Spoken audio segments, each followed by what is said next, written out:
வணக்கம். திருநெல்வேலியிலிருந்து ஜோடரிய சங்கர் சுப்பிரமணியன். இன்றைய பதிவில் நம்ம என்ன பார்க்க போகிறோம்னு கேட்டீங்கன்னா, திருச்செந்தூர் முருகன் ஆலயம். இந்த திருச்செந்தூர் முருகன் ஆலயம் இரண்டாம் படை வீடு. திருச்செந்தூர் கோயிலுக்கு முந்தி ஒரு தடவை சாமி கும்பிட போயிட்டு வந்துட்டோன்னா வெளியில் கும்பிட்டு வரும்போது அவ்வளோ ஒரு நிம்மதியாக மனம் ஒரு சந்தோஷமாக இருக்கும். அந்த ஒரு மனநிலை இன்னைக்கு பல பக்தர்களுக்கு இல்லை. இதெல்லாம் திருச்செந்தூர் முருகன் கோயிலுக்கோ பிரகாரத்தில் உள்ள நுழையும் போதே வெற்றிவேல் முருகனுக்கு அரோகரா, வீரவேல் முருகனுக்கு அரோகரா, திருச்செந்தூர் முருகனுக்கு அரோகரா, ஒரே சரண கோஷங்களும் காவடி ஆட்டமும் என்ன பாட்டமும் கொண்டாட்டமும் மேளமும் அப்படி இருக்கும். பால் குடங்கள் உற்சவங்கள். ஆனால் இன்னைக்கு பார்த்தீங்கன்னா என்ன அடிச்சுட்டா, என்ன மெதிச்சுட்டா, ஏன்டா 2000 ரூபா பிடிங்கிட்டான், 3000 ரூபா பிடிங்கிட்டான், பணத்தை பிடிங்கிட்டான், 15000 ரூபா பிடிங்கிட்டான், ஜிபேல பிடிங்கிட்டா, இப்படி ஒரே பிரச்சனைகள். மனிதன் சாமி கும்பிட போன இடத்துல நிம்மதியை தேடி தன்னுடைய பிரச்சனைகள் தீரணும் தெய்வத்தை கும்பிட்டு போறாங்க. ஆனால் பிரச்சனை போன இடத்துல பிரச்சனைகள் தேடி வருது. அப்பெல்லாம் இதுக்கு என்ன காரணம்? இது யாரையும் குறை சொல்ல விரும்பலை. இந்த வீடியோவில் நான் ஒரு ஜோதிடர். அப்புறம் ஜோதிட ரீதியாக என்ன காரணம் நான் சொல்லணும். அப்போ சாஸ்திரம், மனையடி சாஸ்திரம், வாஸ்து சாஸ்திரம், நாம் வசிக்கக்கூடிய வீட்டிற்கு வாஸ்து சாஸ்திரம் பார்க்குறோம், நல்லா இருக்கணும்னு சொல்லி அதுபடி வீட்டை அமைச்சுக்கிறோம். இது சொன்னது யாரு? தேவதச்சன் மயன். அதே தேவதச்சன் மயனும் காஷிபரும் இந்த ஆலயம் எப்படி இருக்கணும், ஆலயத்தினுடைய நுழைவாயில் எப்படி இருக்கணும், ஆலயத்தில் இருக்கக்கூடிய சிற்பங்கள் எந்த அளவில் இருக்கணும், ஆலயத்தில் பக்தர்கள் நுழையக்கூடிய வாசல் எப்படி இருக்கணும், எப்படி உள்ளே போகணும், எப்படி வழியில் வரணும், பிரகாரம் எப்படி சுற்றி வரணும், இவ்வளவு நிறைய விதிகள் இருக்குது. ஆனால் இன்னைக்கு திருச்செந்தூர் ஆலயத்தில் பார்த்தீங்கன்னா, திருச்செந்தூர் கோயில் கட்டினது யாருன்னு கேட்டிங்கன்னா சித்தர்கள் கட்டினு சொல்லலாம்.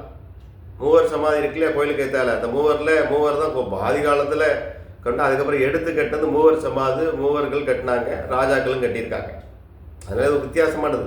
சில விஷயங்கள் அந்த கோயிலுக்கு மனையடி சாஸ்திரம் வாஸ்து பொருந்தாது. இருந்தாலும் சில விஷயங்கள் கண்டிப்பாக அந்த வாஸ்து பொருந்தும். அப்போ ஆலயத்து வாஸ்து என்ன சொல்லியிருக்குன்னு கேட்டீங்கன்னா,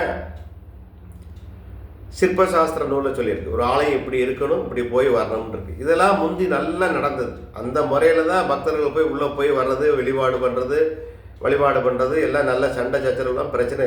இப்பவும் கூட்டம் இருக்குது, அப்பவும் கூட்டம் இருந்தது. அப்பவும் கூட்டம் இல்லாமல் இருந்தது. பக்தர்கள் கூட்டம் எல்லா சமுதாய மக்களுக்கும் இங்கே மண்டாகப்படி இருக்குது, சத்திரம் இருக்குது, சாவடி, இத்தனை பேர் கும்பிட்டு தானே போயிருக்காங்க. அப்போம்லாம் கூட்டம் சமாளிக்க முடியலையா? பிரச்சனை இல்லாமல் தானே இருந்தது. இப்போயே பிரச்சனை வருது. டெய்லி ஒரு பிரச்சனை. வீடியோ யூடியூப்பை பார்த்தா டெய்லி கோயிலில் பிரச்சனை வருது. அப்போது அந்த ஆலயத்தில் பார்த்தீங்கன்னா, இந்த ஆலயத்துக்கு எத்தனை வாசல்னு கேட்டிங்கன்னா, கிழக்க ஒரு வாசல் உண்டு பிரதானம். அது எப்பவுமே திறக்கல, பல வருஷங்களாச்சும் மூடி பிள்ளையாருக்கு நேரம், அது பிரச்சனை இல்லை.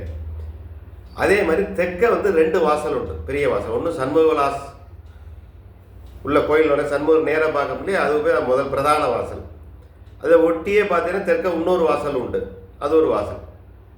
அதுக்கப்புறம் வடக்க ஒரு வாசல் உண்டு, ஈசான பகுதியில் பெரிய வாசல் உண்டு. மொத்தம் அந்த கோயிலுக்கு கிழக்க ஒரு வாசல், தெற்கே 2 வாசல், வடக்கே ஒரு வாசல், 4 வாசல் உண்டு. 5வது ஒரு வாசல் கிடையாது, ஒரு தோரம் உண்டு.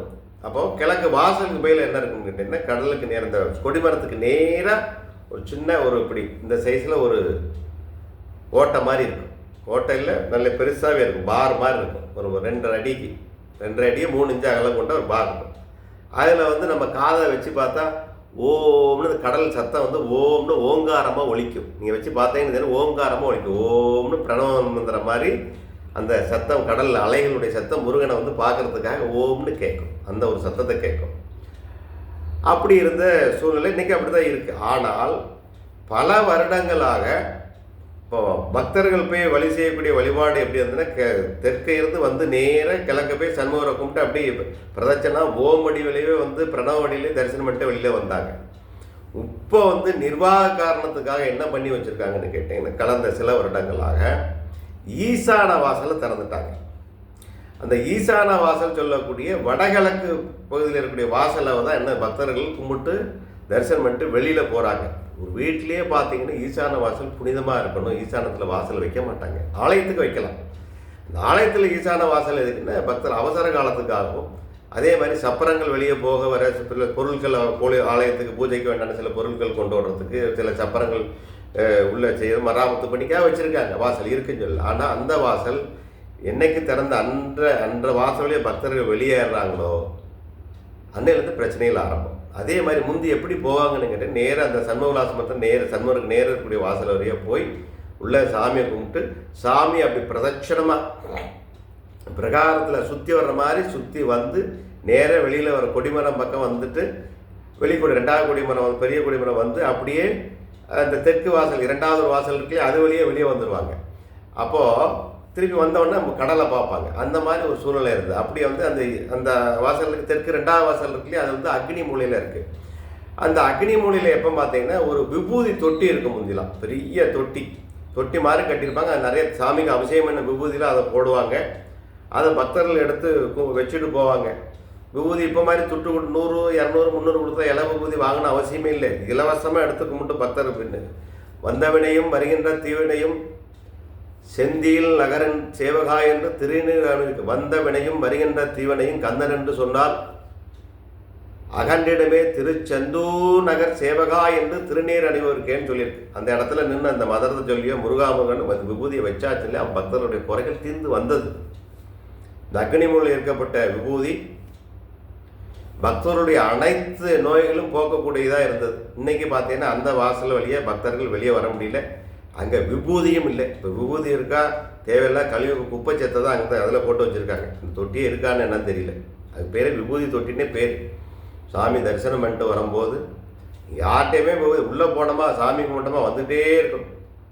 வந்து வெளியில் வந்து விபூதி வச்சுட்டு போவாங்க. நல்லா இருந்தது. இப்போ பார்த்தீங்கன்னா வாஸ்துனுடைய ஆலய வாஸ்துப்படி இல்லாமல் பக்தர் உள்ளே போகிறதும் சரி வெளியே போகிறதும் சரி இது எல்லாமே பல முறைகள் நிர்வாக காரணத்துக்காக மாற்றிருக்காங்க. ஆனால் பார்த்தீங்கன்னா அது நிர்வாகத்துக்கு இன்றைக்கி பிரச்சனையாக இருக்குது, பக்தர்களுக்கும் பிரச்சனையாக இருக்குது, எல்லாருக்குமே பிரச்சனையாக இருக்குது. அதே மாதிரி இந்த ஈசான வாசல் ரொம்ப ஈசான வாசல் இப்போ வந்து பார்த்தீங்கன்னா 200 கோடி ஒரு தொழிலதிபர் கொடுத்துருக்கார், கட்டியிருக்காங்க. நிறைய கட்டடங்கள் எல்லாமே இருக்குது. பார்த்தீங்கன்னா நேர ஈசான பகுதியில் நிறைய படிக்கட்டுகள் கட்டி பல குளப்படிகள். அதனால் இது வந்து நல்ல ஒரு ஜோதிடம் நிபுணத்துவம் சார்ந்த அனுபவம் வாய்ந்த நபர்களை அறநிலையத்துறை நிர்வாகம் கூப்பிட்டு சில ஆலோசனைகள் பெற்று நிவர்த்தி பண்ணால் கண்டிப்பாக திருச்செந்தூருக்கு வரக்கூடிய முருக பக்தர்களுக்கு நல்லாயிருக்கும். ஏன்ட்ட ஆலோசனை அறநிலையத்துறை நிர்வாகம் கேட்டால் நான் சொல்ல தயார் இல்லை. அப்படின்னா காலப்போக்கில் இன்னும் 5 வருஷமோ 10 வருஷமோ கழித்து தர்மஸ்தலா மாதிரி ஒரு சம்பவங்கள் திருச்செந்தூரில் வந்துடக்கூடாது. அந்த ஒரு பயத்தில் தான் இந்த வீடியோ போட்டிருக்கேன். நன்றி, வணக்கம். ஜோதிடர் சங்கர சுப்பிரமணியன், திருநெல்வேலி.